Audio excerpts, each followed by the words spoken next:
قل بفضل الله وبرحمته فبذلك فليفرحوا هو خير مما يجمعون۔ اور جس دن ہم ہر امت میں سے ان لوگوں کے گروہ کو جو ہماری آیتوں کو جھٹلاتے تھے گھیر گھار کر لائیں گے، پھر وہ سب کے سب الگ کر دیے جائیں گے۔ یعنی اللہ تعالیٰ کو سب اگلے پچھلوں کو اکٹھا کرنا آتا ہے۔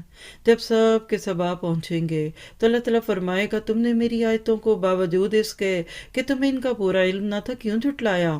یعنی بغیر علم کے جھٹلا دیا، وداؤٹ اینی تھنگ۔ علم کے بعد جھٹلایا جائے نا تو مزہ بھی آئے۔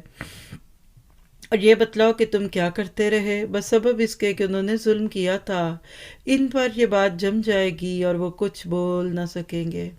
کیا پتہ چلا جنہوں نے دنیا میں اس علم کو نہ لیا، قیامت کے دن ان کی بولیاں، ان کی بولتیاں بند ہو جائیں گی۔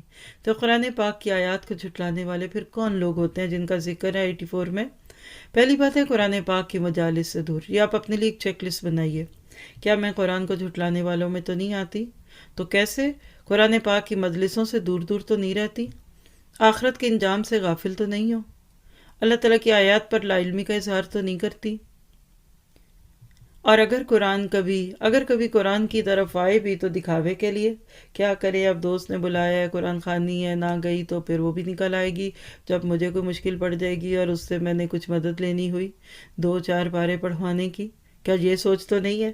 پھر اس طرح جب بندہ اللہ کی پکڑ سے غافل ہوتا ہے، اپنی زندگیوں کو جہنم بنائے ہوتا ہے، ڈپریشن میں چلا جاتا ہے، انگزائٹی اور انگس اور کیا کچھ اس کی زندگی کا حصہ بنتے ہیں، تو یہ گویا کہ قرآن کو جھٹلانے کی سزا ہوتی ہے۔ دلی سکون سے محروم ہو جاتا ہے ایسا بندہ، اور آخرت میں بدترین انجام کی طرف ہے۔